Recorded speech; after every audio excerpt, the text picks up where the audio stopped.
Another episode. Gas Network presents sports for the culture. I'm here with the family. Bryce XXV, Double I, Rome, D-Melo, Gruff Lion, T-Buggy, man. to the greatest sports show on the planet, La Familia. Hope y'all ready for a ride. can't wait to hear what you guys got to say.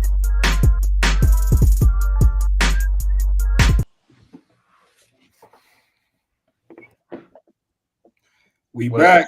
Another episode of your favorite sports show is Gas Presents Sports for the Culture. I'm your host tonight at Bryce XXVII, aka Mr. Big Leaguer. And as always, I'm joined by the Dream Team. Starting with my man on the bottom right. Introduce yourself. yes, sir. You know who it is. Your boy Young Rome 22 on all social, as always, man. Another great show for y'all to tap into tonight. NFL, NBA, man. We're gonna get into everything. Let's get it. Yes, sir. Yes, sir. We definitely gonna start with that NBA too, man. We had a good conversation going backstage, and I think it's you know what? Bottom left, introduce yourself. What up, man? Scruff, you feel me? I was out there visiting the islands on Thursday, and then I came back Monday for an emergency team meeting. Quite a week we've had. All right. Top right, introduce yourself. T-Buggy. Gas lead, AAU head coach, man. Wash your ass. It's been a week for me too, man. Feel like I'm coming down a little cold, but I'm gonna be all right. You know, my son started his middle school basketball journey. Started with a missed layup, so that was fun. But hey, man, I'm just ready to have a good show. Hey, Boogie Flu game, man. So let's get into it, right into it, man. Sixers. We were talking about the Sixers backstage. And what is going on exactly with the Philadelphia 76ers right now? Obviously a pretty bad start, to say the least. What are they up to 2-10 or 2-11? 11, 2-11. 2-11. 2-11 is crazy for a team that some people, not gonna name any names, but some people will talk about had a chance to make a finals run this season, right? And 2-11, I don't know if there's ever been a team to make the finals to 2-11, but don't seem like the chances are pretty high right now. So what is wrong with the Sixers? I've got a theory, but Scruff, I want to hear yours first. Yeah. I mean, man, where do we start? It's unexpected, man. I don't think anyone that said they predicted this, they lying. Nobody predicted that they were going to be this bad. I don't even think it's possible. It's not even, but it does make me think a lot, man. You know what I mean? Let's start with at the top. When your best player says from the beginning of the season that they're not going to play in back-to-back games, what kind of message does that send? You know what I mean? For everybody else involved, you know what I'm saying? We're part of an organization. Rome, you wearing the UPS colors. You know, how would your team feel if your best worker? Yo, ironically, bro.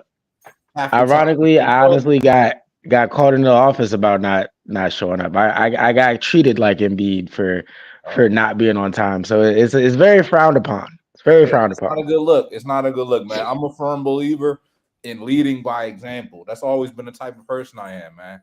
I lead by example. I don't, you know what I'm saying? I'll speak up when I got to, but you're gonna see what I do, and you're gonna see excellence that's gonna follow suit. People gonna follow that, man. So when your best player showing up late to everything, according to the report today, showing up late to everything, he just showing up half-assed and shit, saying he's not going to be playing in certain games. How does that make you feel when you're playing every game?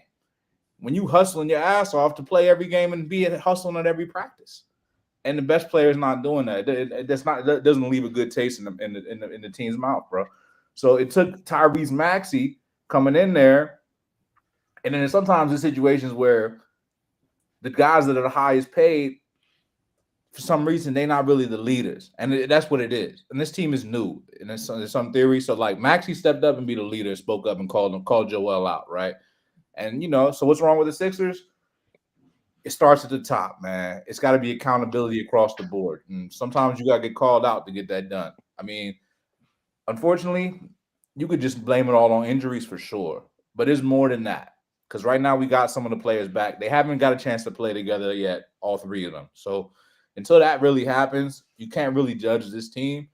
But they're in a tough spot because you start to look at the standings and you look at 2-11, and you got the same record as the Washington Wizards. Now, that is something to be concerned with, man. That is something to be concerned with because you're talking about two different teams here. We're talking about a team that was built. I believe we've only lost 9 games, sir. No, it's 11. It's 11. We ran off 2 back-to-back. I forgot. We had back-to-backs the last 2 nights. Matter of fact, y'all lost the last 9 straight, but we did drop back-to-backs.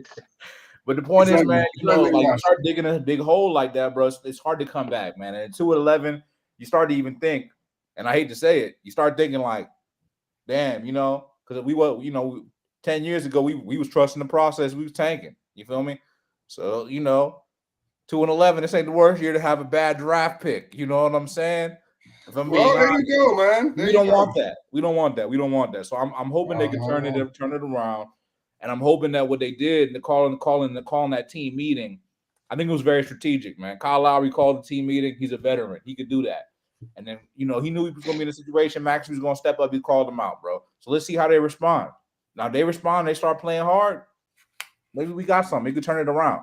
So even though we 2-11, we're only 2 games behind. We're only 3 games behind the play-in spot.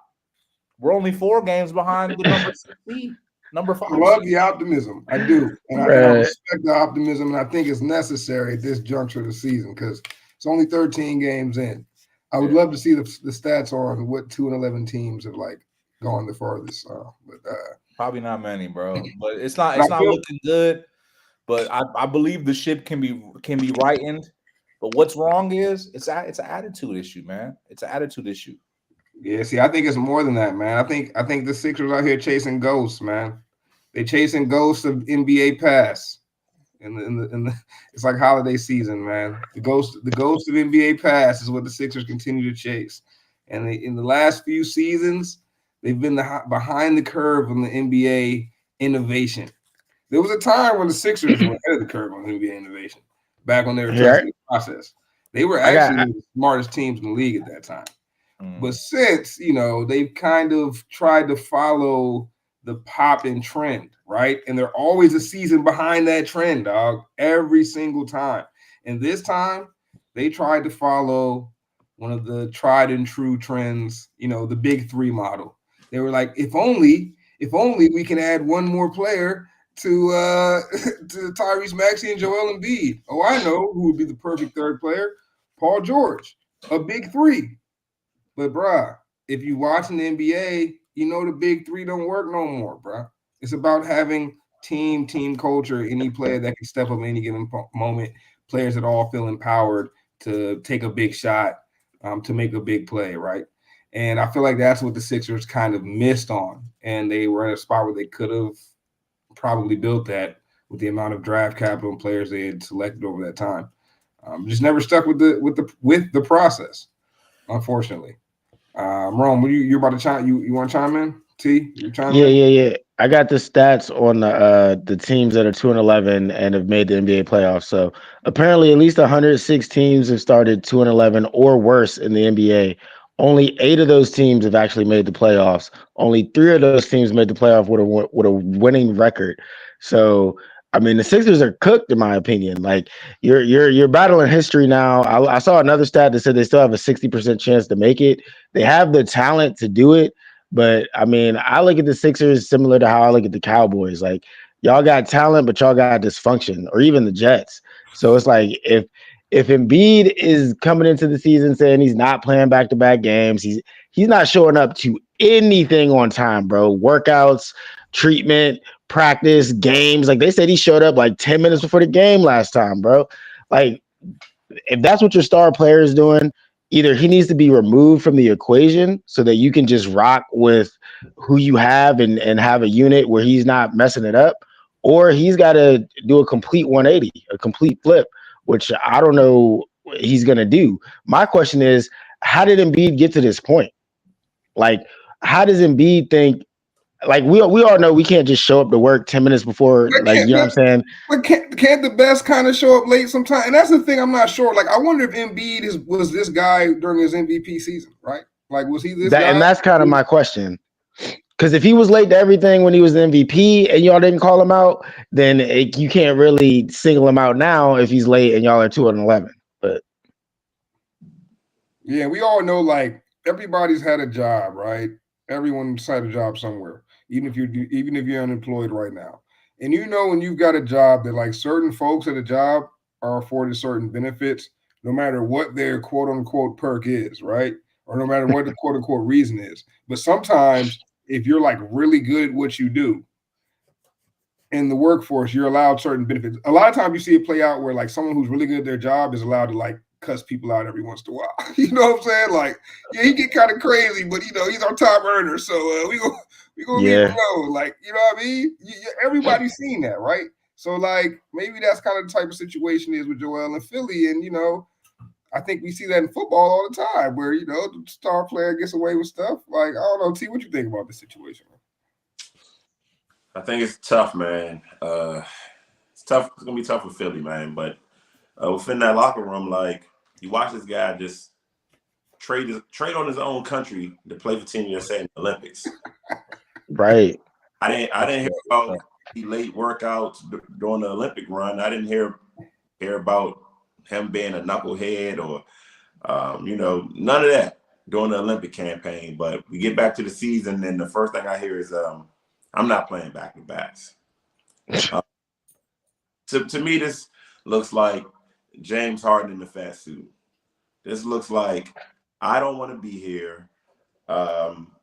Not much y'all can do to make me stay. And this is a gentleman's way of requesting a trade. Wow. That's just me reading the tea leaves. Maybe bro just, you know, got a new girl and, you know, spending more time with this girl and don't want to get to the facility on time. I don't know. But me just reading the tea leaves, seems like he spent enough time in Philly. He realized he's never going to get a ring in Philly. Yeah. He's got his MVP. So what's your next step, right? Because we plan for legacy after the MVP. You need a ring. So how do I get to a destination where I can get a ring without telling Philadelphia that I don't believe in them? You're right. You become a problem. You know, you irritate people enough to make them be the bad guy, and then you can go back and say, "Hey, they traded me." You know. That does seem to be his play. Because if I'm the Sixers, man, you can't tolerate it, bro. You can't tolerate it. Like, to Bryce's point, is one thing if you're the top earner and everything's going good, everything's going well. But when it's going poorly and you're doing all that, you're just you're like a toxic poison to the rest of the team. But how serious is it, though? I also kind of thought, like, in a vacuum, it was like a little petty. And this is why, bro. Like, we're 2-11. You're telling me we're 2-11 because I'd be late to some meetings, bro? Yes. Fuck out of here. 100%, bro. It's not why we're 2-11. Listen, it's not why we're 2-11, bro. That's like when AI got up there and said, practice? My man wasn't even going to practice, bro. Like, that's not why we're 2-11, bro. And if you think that's it, because I was doing this same shit when I won that MVP. So we know that ain't it. Like, that ain't it, bro. And I feel like it felt a little petty to me, a part of it. Because, like, if that, and again, it's a report from Shams. He's highlighting something over that was probably a larger conversation. You know what I'm saying?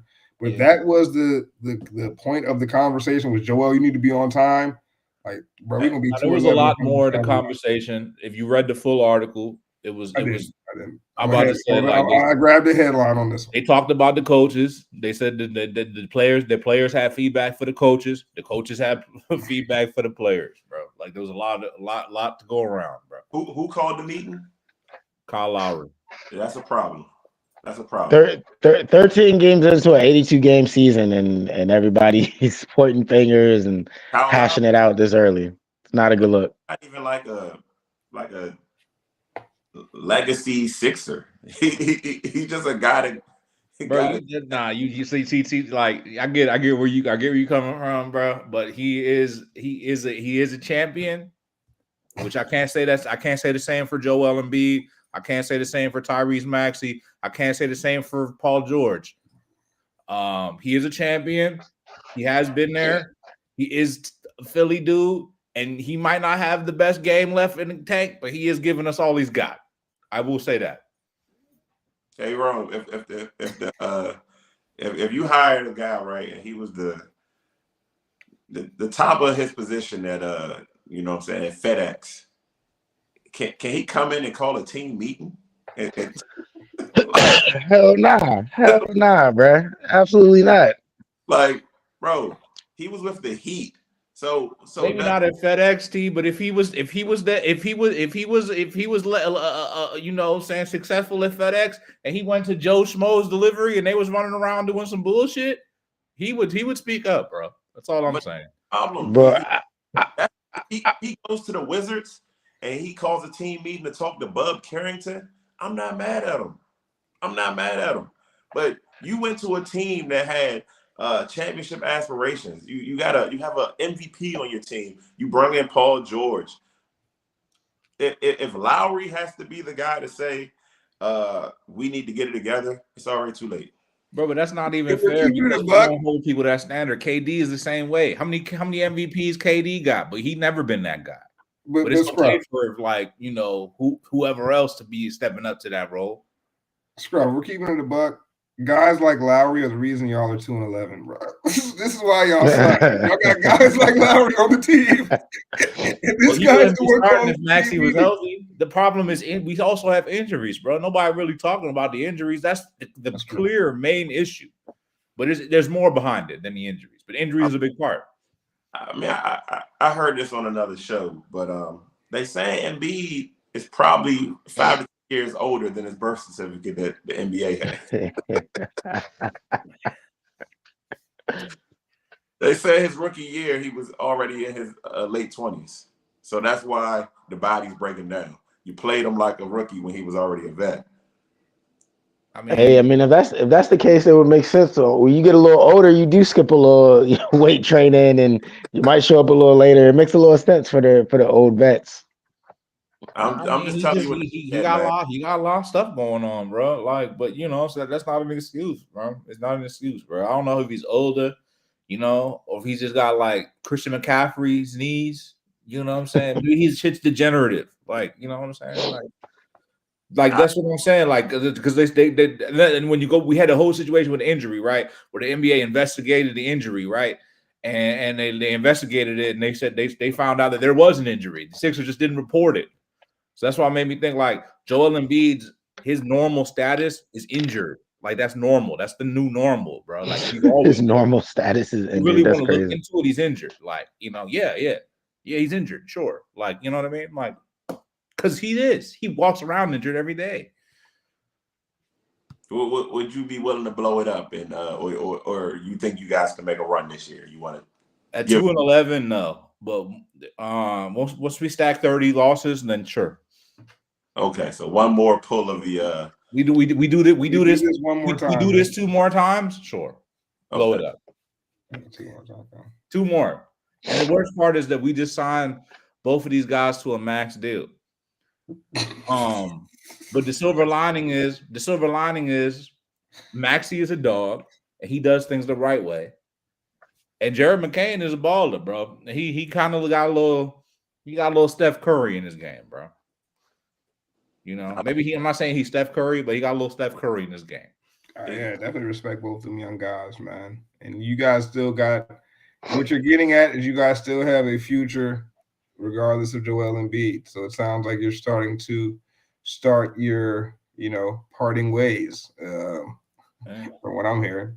But I get it, though. I'll say this also. One last statement on the Sixers. Joel Embiid is not the leader of this team anymore. As of yesterday, Joel Embiid is not the leader of this team anymore. Paul George is not the leader of this team anymore. And it's not Kyle Lowry either, but it's Tyrese Maxey. Tyrese Maxey is the leader of this team, bro. So I will say this. I've said this before, but I really mean it this time. We will go as far as Tyrese Maxey takes us, bro. Well, damn. Last time you said this, it was about Tobias Harris. But at least it's an all-star this time. Respect. Hey, man. Cooper Flagg's always out there. Yeah, give me Ace Bailey, but yeah, that's fine. Yeah, chill. I need Ace in Washington, man. I need Ace in Washington. Hey, right now we got the same odds. That's crazy. That's crazy. Hopefully we get it. We want it. Y'all don't even want it, man. But all right, man. That's an interesting conversation. We'll revisit this. What did Scruff say? He said they do this 2 more times. So how many wins? No matter what, we'll revisit this conversation when the Sixers get 6 wins. All right. That they do this, if they do this 2 more times, they would be something like what, 6-33? Yeah, 6-33 is crazy. Yeah, exactly. All right, cool. So we'll give them 2 more. We'll give them 6 wins. All right, let's move on, fellas. One more NBA topic before we keep pushing the NFL, man. Cleveland Cavaliers are off to an awfully hot start, man. And it's starting to look as real as the Sixers look fake. You know what I'm saying? Like it looks legit thus far. And my question to you guys is, are we buying or selling the Cavaliers early season run? Rome, start with you on this one, man. I mean, I guess buying it how? Like I'm buying it as they're gonna be legit. They'll be in the mix. Yeah, that's what I mean. Like they're a contender for the NBA championship. 15-0, like NBA championship contender. I mean, they'll make some noise in the East. I don't know if they get out the East. I think they'll be right there. They just lost to Boston, who just popped their little 15 straight wins or whatever. But I think yes, I'll buy them as being around towards the end of the season as a real contender. But I still like Boston better right now. All right, respect it. T, chime in. No, that's a real team, man. They have an interesting setup. They got 2 tiny guards and 2 bigs. It kind of reminds me of like a 90s style basketball in the modern game. They kind of got cooked by Boston today, but also they played a close game where Boston hit 20-something threes. So in a series, I feel like Boston couldn't just go in there and sweep the Cavs. Like the Cavs are going to be a tough out for every team in period, especially in the East. So I'm buying the Cavs. You don't win 15 games by accident. You know what I'm saying? The same way you don't lose 11 out of 13 by accident. I thought you were right about that. Like the Cavs are real. They're legit. They're going to be around that's a top 2-3 at the lowest seed team in the East. And I feel bad for anybody that got to play. Yeah. I think I like the point you made about their roster construction, specifically the top 5. And let's not forget, man, they looked good last year in the playoffs, but Spider got hurt, right? And when he got hurt, he kind of slowed down. He was like playing on one leg, but still putting up crazy buckets, but it just wasn't the same. So we got him healthy. And the other X factor, I know he's been screwing over a whole lot of parlays according to Twitter, but it's Darius Garland, right? He went cold right before the playoffs and it extended into the playoffs last season. He was cold. Was that? He was ice cold tonight. Yeah, he was ice cold tonight, but this season he seems to have been picking it up a little bit. I like that team, bro. I like how they're constructed. I'm high on Jared Allen, and I think Donovan Mitchell is that guy, bro. And the NBA is waiting for another star to emerge, another superstar to really emerge and, kind of get the piece of the throne. Maybe he can be the one. Scruff, do you see a chance for that, or are you selling this Cavaliers team? I buy them as the second best team in the East right now with an opportunity to challenge Boston for the East. I think they played well tonight against Boston.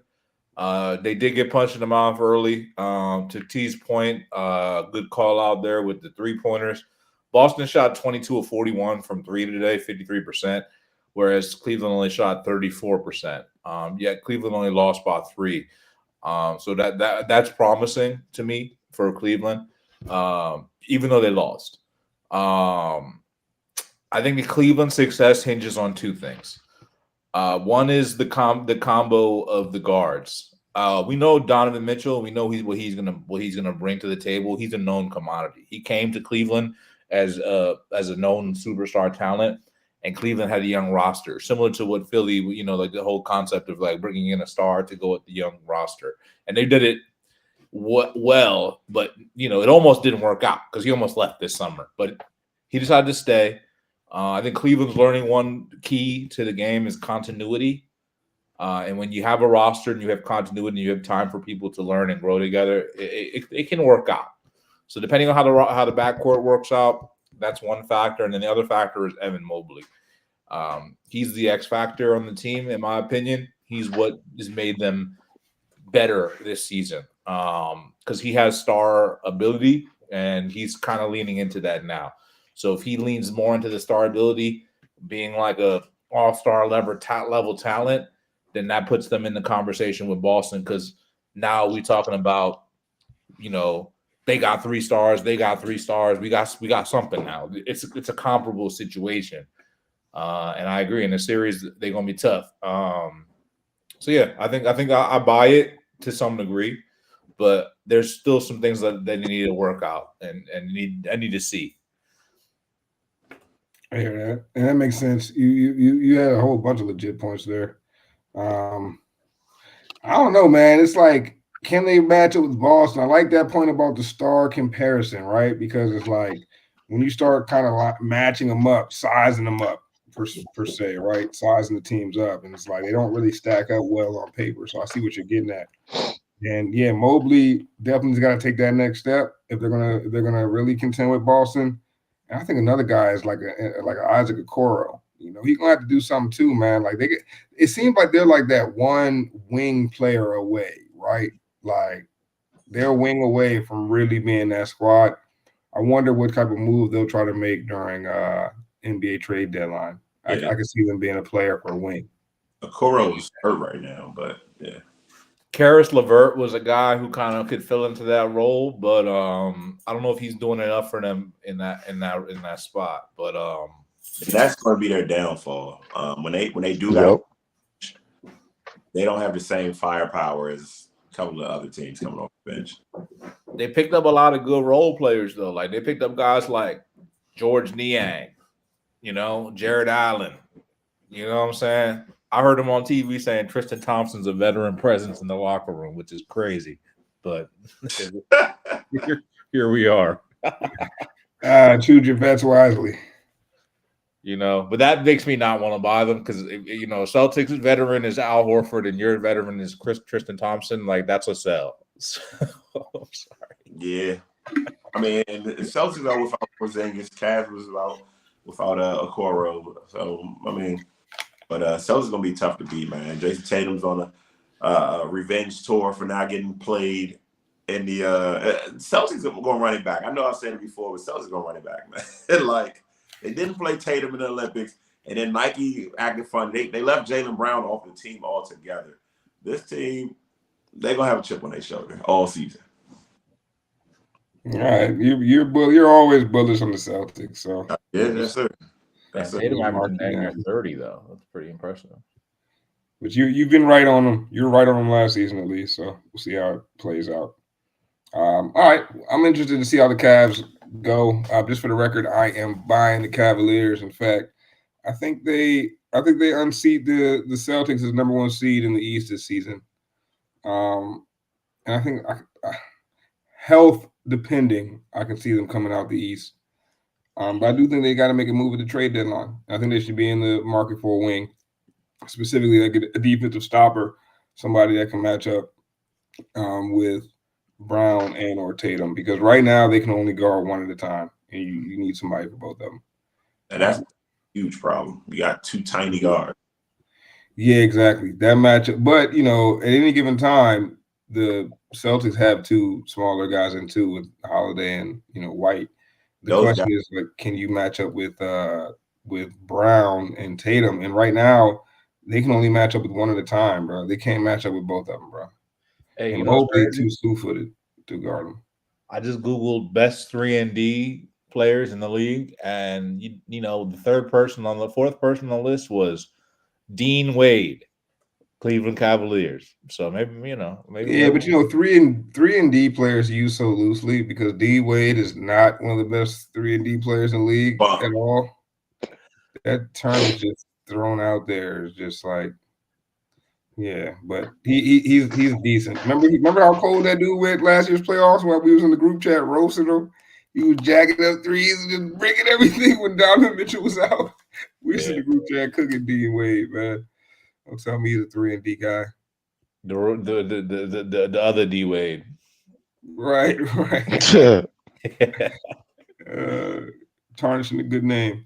But yeah, man, let's keep it pushing. Let's go to the NFL real quick. And there's just no way you can start an NFL without talking about the Jets dysfunction. We got to discuss this first and foremost, man. What the hell is going on in New York, bro? Like, dog, me and Rome sat through a lot of dysfunction for a lot of years, so we know what it looks like. We know what it smells like. I can smell dysfunction. You don't even got to speak to me. As soon as I get around you, this is like a certain stench that dysfunction carries. I know it when I smell it. I know it when I see it. And the Jets reek of it right now. Firing Joe Douglas, crazy move, man, especially after already firing your head coach, promoting a random coach to head coach and then offensive coordinator, or changing the offensive coordinator.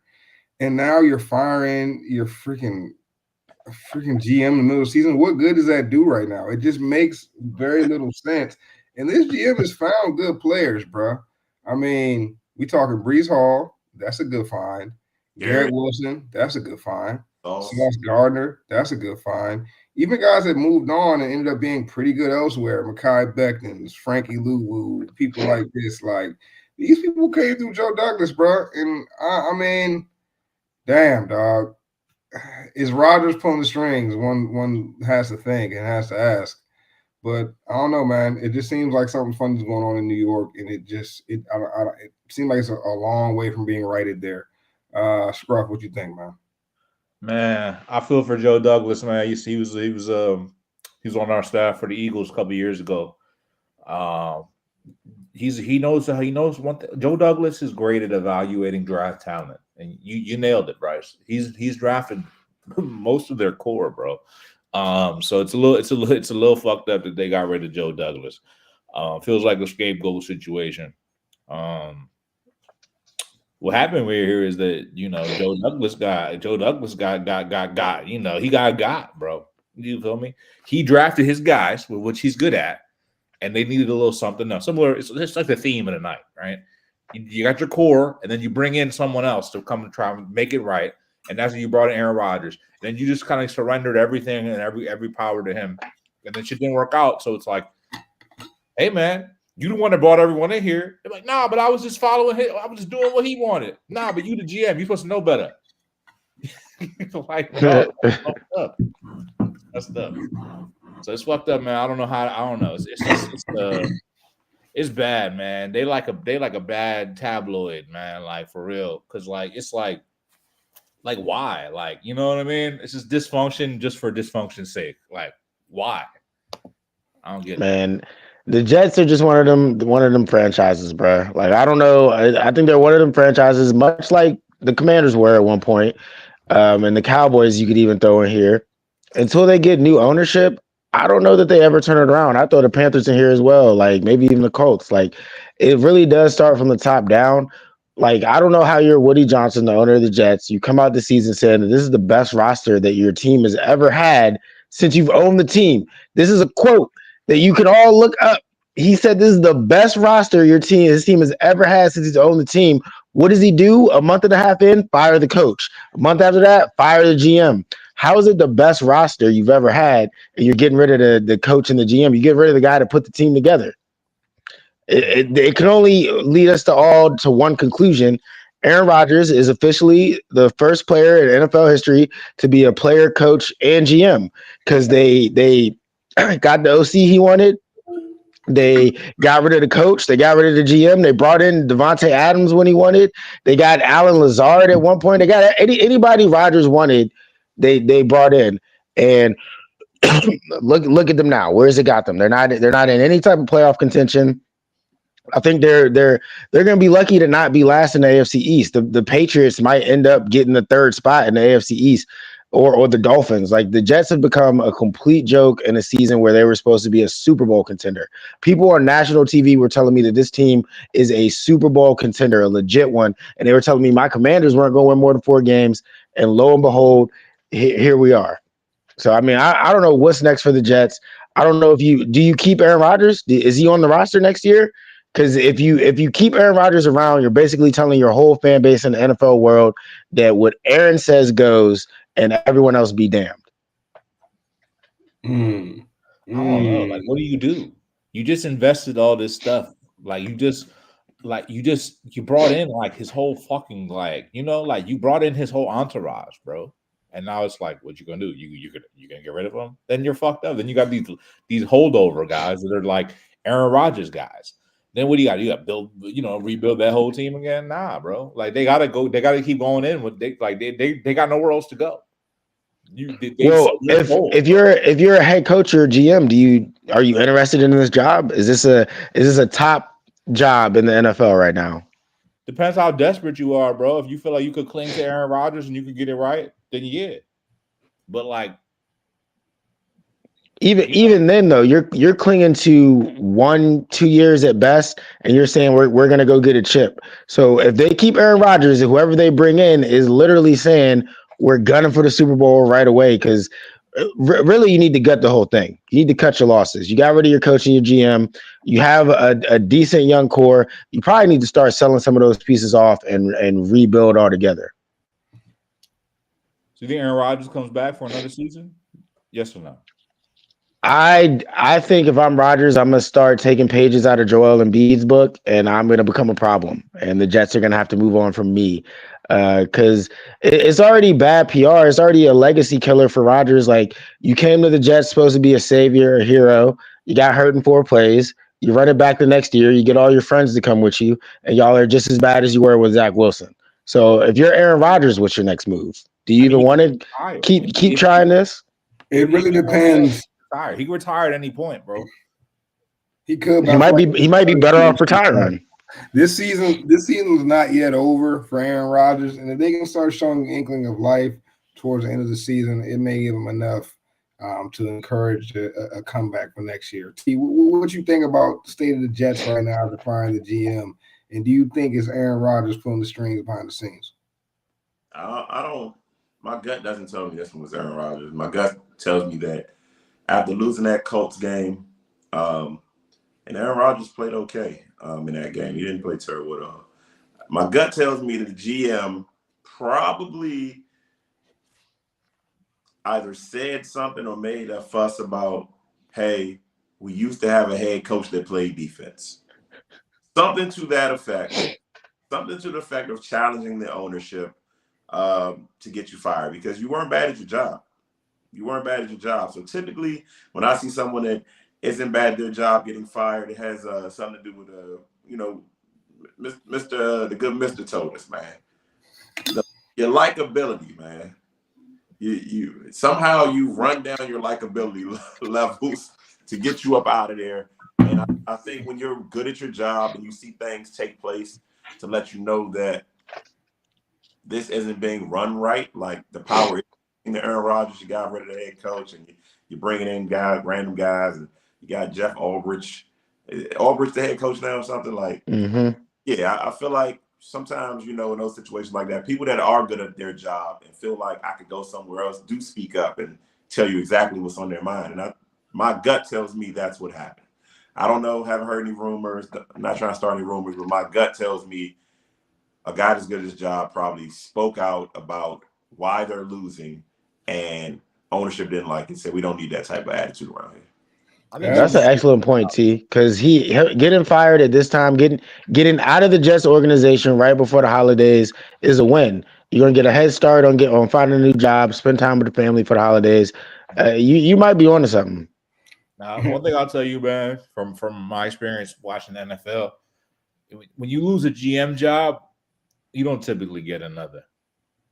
I don't know, man. It's hard. It's tough. That is true. You got to rebuild your whole resume, unlike the coaching jobs. But think about what T said in Rome's question earlier, because Rome asked, like, would Aaron Rodgers play another season after this? And I think Aaron Rodgers will probably play another season if the Jets, want him. But the real question is, would another team ever want Aaron Rodgers after this? And that is a question I'm not really sure of the answer. Like, I'm pretty sure Aaron Rodgers will go back to the Jets, but if he leaves the Jets and they decide to kick the can, like, bro, do y'all think anybody else would take him? I don't know. Yes. Teams are super desperate for quarterbacks, so I'll say yes.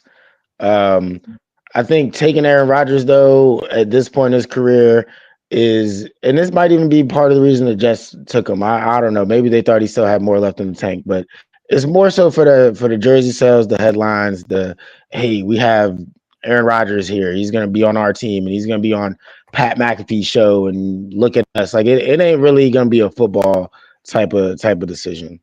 I think another team would take him. The more I think about it, because like if you like the Vikings or something, and you've been dealing with Sam Darnold, and you like, man, give me Aaron Rodgers. Like, you feel me? That's a Super Bowl team. Like, that's how these teams are thinking. They're like, we just want that is how they think. Away. That was the Jets line of thinking that got them in this situation is, oh, well, if we didn't have Zach Wilson, we drafted all this talent, we'd be somewhere, but you missed on Aaron Rodgers too. Yeah. I don't know. Take a chance on Aaron Rodgers at this point. I think smart teams would stay away.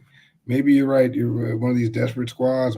Any team with a plan would stay away from Aaron Rodgers at this point, man. Seems a bit like the plague at this point when you bring him to the team. I said this before, man. Why we want a quarterback that do ayahuasca and all that? Like, that's not a position we want for. You know what I'm saying? We want that. Maybe a linebacker. You know what I'm saying? The safety. Yeah, come downhill, blow somebody up. We just feel like it's just you and the ball carrying the field alone. But the quarterback, we don't want that from the quarterback, man. See, we don't want that from somebody that has to speak every 3 days. Practice for ayahuasca ceremonies, people start looking at you funny, bro. What it is. All right, well, Aaron Rodgers, man, Jets. We'll see how this shakes out, man. I don't got much hope in it ending well, but I wouldn't be surprised when Aaron Rodgers puts together a few good games. That connection I saw with him and Devontae Adams in that Colts game, like he was getting back on track for. I ain't gonna cap. That connection was looking real. We'll see though. One more question, NFL question before we get out of here, gentlemen. How we feeling? Go for it. All right, let's get it, man. This one is kind of open-ended and it kind of is some speculation. And this is a quote from Michael Irvin, and that's that Deion Sanders will go to Dallas if they draft Shedeur, man. So I want to get you guys probability predictions, percentages, however you want to give this prediction, right? What are the chances that Shedeur and Prime end up in Dallas next year? Who wants to jump ball? Anybody? Take it. I'll give it 25% chance. I don't really think it's a strong chance. I think there are some truth to the rumors. I think if Shedeur does get drafted to Dallas, that Deion will follow suit in some way, shape, or form. He's saying all the right things that he's not going to leave. Guess what? He said that same shit about Jackson State. So I can see him making the jump if it's the Dallas with Shedeur. I don't know that Dallas will be in position to draft Shedeur. I think he's going to go number one. And I don't know what they do to make that work or how that looks after you just signed Dak to all that money in a long-term deal. So I'll say 25% chance because you never know with Dallas.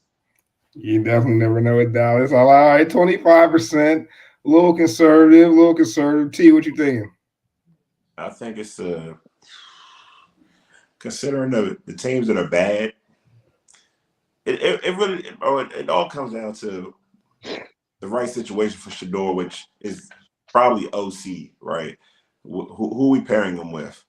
If we can't find anybody to pair him with, who's out there? Ben Johnson from the Lions, I think. Yeah.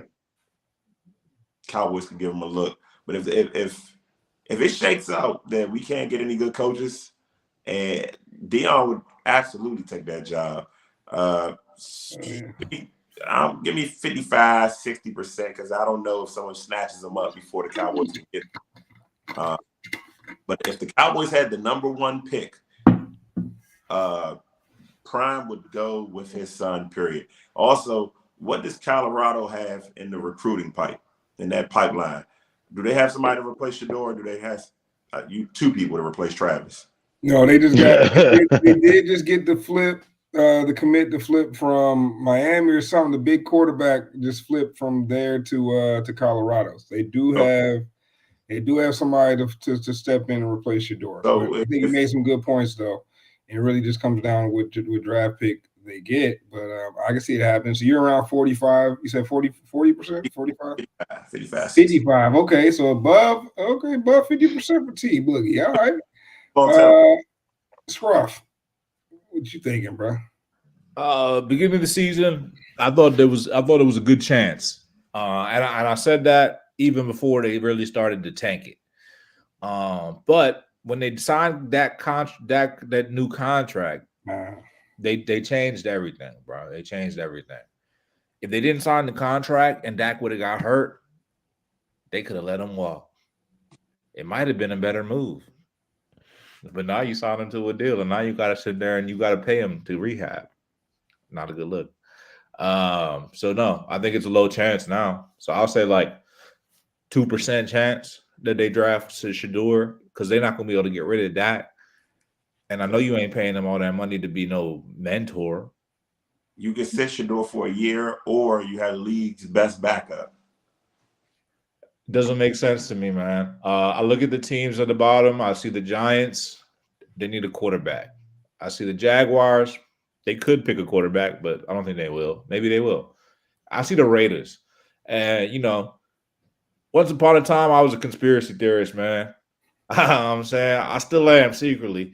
Every time that, the Raiders have lost a game, Shedeur Sanders has gone to X and tweeted, "Thank you, God," he said. Yep. Every single time they lost a game. Now, they were all on Sunday, but maybe he's just really just feeling thankful to want to thank God on Sunday. But I don't think so. I think that he's there's something going on. I think that he wants to go to the Raiders. I think the Raiders want him. They got Tom Brady as the new owner. You know who Tom Brady, Shedeur Sanders' mentor is that he works out with, that he helps develop him, that he trained them all his life? Tom Brady. This is true. Raiders, branding, marketability, swag. You feel me? It's a check. That's a match. Good point. Only thing that don't match up is the head coach. They're not going to get rid of my man in Vegas, bro. But maybe my man in Vegas. But maybe I hear you, bro. How my man song go? Diamonds on my neck, perfect timing. I don't need my man. My man gonna be on stage performing the perfect timing song, shining all crazy. But I think my man somewhere. Dallas might be too much for my man. I think I need Shedeur somewhere, chill, bro. Yeah, I think the Raiders is the landing spot, man. I think Shedeur Sanders ends up on the Raiders. Go ahead and buy your jerseys. That's going to be the best-selling jersey next season. Antonio Pierce. Hopefully they keep him, but I can see that. Hopefully they keep him, bro. Hopefully they can make it work. Who's Prime on the staff too? Maybe Prime could be a coordinator. Who's OC in Vegas? Hell if I know. All right. Well, we'll see. What you think, T? You think you like Shedeur Vegas? It makes sense. The way Scruff laid it out makes a lot of sense, especially with the Brady connection. Vegas needs a quarterback. It makes sense. It makes sense. But I feel like Dallas, if I'm Dallas, I find every single way to get that. Even if I got to trade up, like. Now, see, what I could see Dallas doing is I could see them drafting Travis.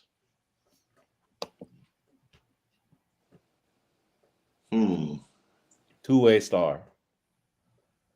That's a good place to be, a two-way star. Oh yeah. They need some CD needs some help. Okay. And they damn sure can't cover nobody. So. It's gonna be interesting. Like Scruff, I like a lot of these points, man. I think you might have hit. We'll see. We'll see. If I could take a bet on where Shedeur gonna land, I would bet Raiders right now. Y'all some wild boys in this late night this late night podcast. I see, man. But yeah, no, I think you're on to something, Scruff. And the Shedeur commenting every time the Raiders lose is like a dead giveaway, low-key. It's like that's clearly one of his landing spots, right? But wouldn't surprise me if the Cowboys are on prime shortlist. Yeah, I'm telling you, bro. The next time the Raiders lose, which probably be next week, I'm gonna send y'all the receipts, bro. I've seen it. I've been peeping it. I saw an article about it, right? It's like, yeah, I've been peeping it. It'll be like right at 4:00. Like, dog, you're not slick. Yeah, he's been doing that. You ain't going to church at 4:00. My man really wanted Vegas. I guess Vegas ain't not too far from Colorado. I guess I don't know. Guess it wouldn't be too much to get used to, climate wise. I don't know, man. I just feel like I want to keep the young players I like away from Vegas right now. This new NFL experiment that is Vegas. Let's leave that alone for a minute. It hasn't had good returns recently for my young future stars. But it fits though, bro. Raiders, swagger, bad boy persona, like, you know, living the life, the fast life. You feel me? My man pulling up on campus with all them luxury cars, stacking up all them tickets. Imagine Raiders make the Super Bowl. Shedeur Sanders as a halftime show, performs perfect timing, jumps back on the field, throws a touchdown. Should be a save, man. But hey, I like it. Y'all brought it today. Good stuff, fellas. As always, man. Greatest sports show on the planet. Y'all know how we end each and every show.